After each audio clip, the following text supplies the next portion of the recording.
Hi friends, welcome to my channel. இன்றைக்கி நம்ம பார்க்க போகிறது பார்த்திங்கன்னா பட்டர்ஸ்காட்ச் கேக்கு. மினிமம் அளவில் தான் அந்த கேக் செய்ய போகிறேன்.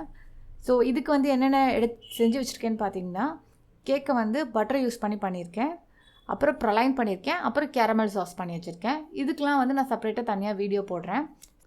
இது மூணையும் வச்சு எப்படி பட்டர்ஸ்காட்ச் செய்யலான்னு பார்க்கலாம். ஸோ ஃபஸ்ட்டு வந்து நம்ம வந்து கேக்கை நான் ஏற்கனவே பேக் பண்ணி எடுத்து வச்சுருக்கேன். அந்த கேக்கை வந்து லேயர் பண்ணி வச்சுருக்கேன். ஸோ ஃபஸ்ட் லேயர் எடுத்து அதில் வந்து நான் சுகர் சிரப் வந்து லைட்டாக மேலே இது பண்ணிடுறேன். சுகர் சிரப் நல்லா இது பண்ணதுக்கப்புறம் க்ரீம் அப்ளை பண்ணிவிடுவோம். இது வந்து பட்டர்ஸ்காட்ச் க்ரீம் தான். மைல்டான எல்லோ கலர் தான் ஆட் பண்ணியிருக்கேன். கலர் சேர்த்ததே தெரியாது, அந்த மாதிரி மைல்டாக தான் போட்டிருக்கேன். க்ரீம் அப்ளை பண்ணிவிட்டு அதுக்கு மேலே லைட்டாக வந்து கேரமல் சாஸ் ஆட் பண்ணியிருக்கேன். கேரமல் சாஸ் ஆட் பண்ணி அதை லைட்டாக வந்து க்ரீமோடு வந்து தேய்ச்சி விட்டுட்டு அதுக்கு மேலே வந்து ப்ரலைன் ஆட் பண்ணியிருக்கேன். இந்த ப்ரலைன் பார்த்திங்கன்னா ஃபுல் அண்ட் ஃபுல் கேஷ்யூவில் செஞ்சது தான். ஸோ அதை அப்படியே அது மேலே தூவி விட்டுட்டேன். தூவிட்டு நெக்ஸ்ட் லெவல் கேக் வச்சுட்டு அதுலேயும் அதே மாதிரி சுகர் சிரப் ஆட் பண்ணிவிட்டு க்ரீம் அப்ளை பண்ணி ஃபுல்லாக ஃப்ராஸ்டிங் பண்ணிட்டேன்.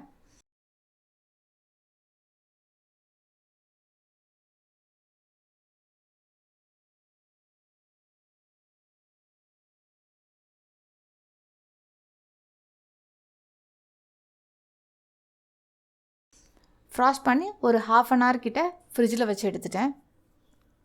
ஸோ இப்போ பார்த்திங்கன்னா நம்ம கேக் வந்து 1/2 அன் ஹவர் ஃப்ரிட்ஜில் இருந்துச்சு.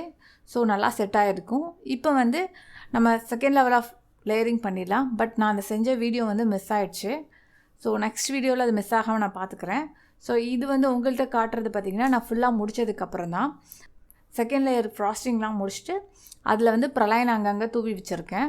பிகாஸ் இந்த கேக்கில் அவ்வளோ ஸ்பேஸ் கிடையாது நம்ம டெக்கரேஷன் பண்ணுறதுக்காக. க்ரீம்லலாம் அவங்க ரொம்ப மினிமம் அமௌண்ட் கேட்டனால நம்ம க்ரீமை வந்து ரொம்ப ஜாஸ்தி யூஸ் பண்ண முடியாது. ஸோ அதனால் நான் ஃபுல்லாக வந்து ப்ரலைன் தான் யூஸ் பண்ணியிருக்கேன். அதுக்கப்புறம் கேரமல் சாஸ் யூஸ் பண்ணியிருக்கேன். ஸோ ஃபஸ்ட்டு நான் அதில் வந்து லவ் யூ டேட் போட்டுட்டு 3 ஹார்ட்டின் போட்டிருக்கேன். சுற்றி வந்து ப்ரலைன் போட்டு வச்சிட்டேன். போட்டதுக்கப்புறம் இந்த கேக் வந்து ரொம்ப சிம்பிளாக இருந்தனால அந்த லவ் யூ டேட்ன்ற வார்த்தை வந்து ஹைலைட்டாக இருக்கணுன்றதுக்காக அந்த ஸ்பேஸை தவிர்த்து மித்த எல்லா இடத்துலையும் கேரமல் சாஸை வந்து லைட்டாக ஊற்றி வச்சிட்டேன். ஸோ ஊற்றி வச்சோன்னே பார்த்திங்கன்னா கேக் வந்து ஒரு தனி லுக்கு கிடச்சிச்சு. எனக்கு அது டிஃப்ரெண்ட்டாக தெரிஞ்சிச்சு முதல்ல பார்த்ததுக்கும் இப்போ பார்க்குறதுக்கும். ஸோ கஸ்டமருக்கு இது ரொம்ப பிடிச்சிருந்துச்சு. டேஸ்ட்டும் நல்லா இருக்குன்னு சொன்னாங்க. ஸோ அவ்வளோதான் நம்மளோட பட்டர்ஸ்காட்ச் கேக். ரொம்ப சிம்பிளாக செய்யலான்னா நம்ம இப்படி பட்டர்ஸ்காட்ச் கேக் செய்யலாம். ப்ரலைன் பீஸை வந்து நான் சைடில் வந்து அந்த லவ் யூ டேடுக்கு பின்னாடி அதை வந்து ப்ரெஸ் பண்ணி வச்சுருக்கேன். ஸோ ஒரு டிஃப்ரெண்ட் லுக் இருக்கணும் அப்படின்றதுக்காக. இது வந்து ரொம்ப சிம்பிளான செஞ்ச பட்டர்ஸ்காட்ச் கேக் தான். ரொம்ப கம்மியான குவான்டிட்டின்றனால என்னால் வந்து இவ்வளோ தான் மினிமமாக செய்ய முடிஞ்சிச்சு. இன்னும் ஜாஸ்தியாக இருந்தால் நம்ம இன்னும் நிறைய டிசைன்ஸ்லாம் போட்டிருக்கலாம். கண்டிப்பாக இந்த வீடியோ உங்களுக்கு பிடிச்சிருக்குன்னு நினைக்கிறேன். இந்த வீடியோ உங்களுக்கு பிடிச்சிருந்தால் லைக் பண்ணுங்கள், ஷேர் பண்ணுங்கள், சப்ஸ்கிரைப் பண்ணுங்கள். நம்ம சேனலை சப்ஸ்கிரைப் பண்ணாத நண்பர்கள் சப்ஸ்கிரைப் பண்ணுங்கள். தேங்க்யூ.